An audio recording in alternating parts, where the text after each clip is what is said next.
want to share a few words to address from a biblical perspective some of the things that have been going on over the past few weeks and actually for the past few centuries.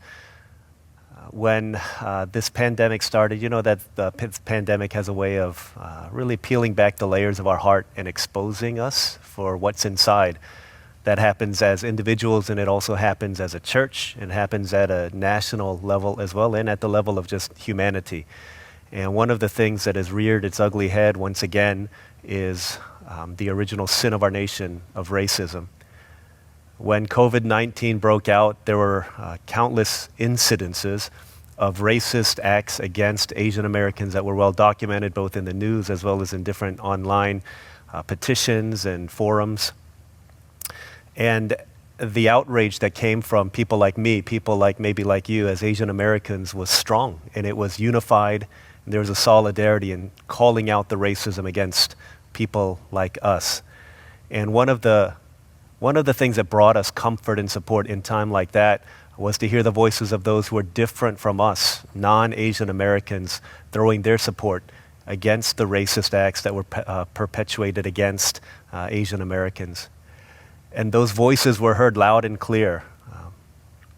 But at the same time, the one thing that might have spoken even louder was the silence of those who did not stand and speak up for us. And I think, as we are well aware, this past week, racism in a different form raised itself again, as we heard a similar story that we've heard for many, many, many centuries now.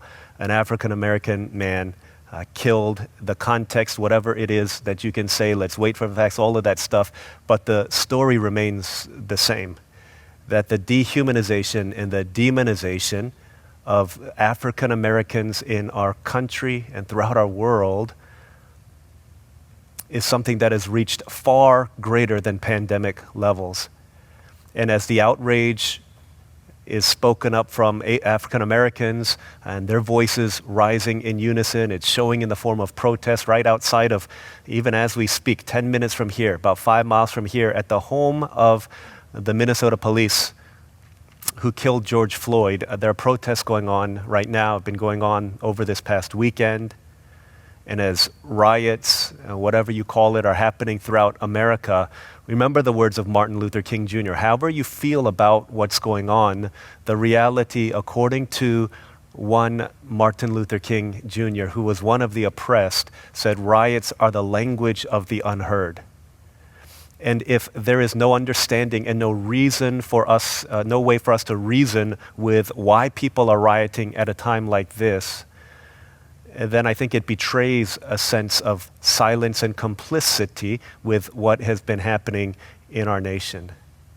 And as people raise their voices right now, the voices are loud and clear, whether it be in the form of petitions online, whether it be in the form of social media posts that are being shared, whether it be in the form of protesting in riots. But equally loud has been throughout the generations the silence of those who did not feel like this impacted their lives. For a lot of the time, we as Asian Americans have sat on the sidelines and considered ourselves to be bystanders or an audience to something that did not impact us. But if we speak out against racism in one form, against one people, then we need to speak out against racism in all of its forms against anybody. That's not a political statement. That's not just a racist statement. That's a biblical statement, because even if you don't think that there's racism going on behind these things, then what we have to reckon with is the fact that countless people who are made in the image of God are being discarded, and their worth and dignity and value as human beings is not being upheld by those who are taking their lives, as well as by those who are not speaking out against the atrocities committed against them. And as we stand here, I think this is a tipping point for us as we realize, one, that racism has affected us in certain ways, but two, we have stood in positions of privilege and power that have allowed us to walk away from situations where other people cannot walk away. If that's where we are, then I think we need to stand and we need to look into the mirror and to see within our own hearts and to see what God might be saying to us. I know that this is not something that's easy for some of us to do, and we don't know where to begin, but can I suggest that we begin with praying and asking God to search our hearts and to expose in us any latent racism and to also show us a way forward.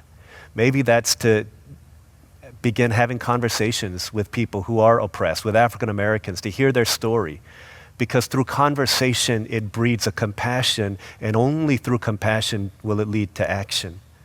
We've got to start somewhere. We've got to take small steps in order that in our lifetime, we would be able to say, I did something to fight against this. I did not sit back and watch it happen while the lives of countless people were dehumanized, devalued, and taken from them in broad daylight, on camera, for the world to see. I know we may not know the way forward, but let's do something. Let's say something. A post on your Instagram that says, this doesn't sit right with me. I don't like this. I'm not going to stand for this. Let's do something. Let's pray, but let's not be silent.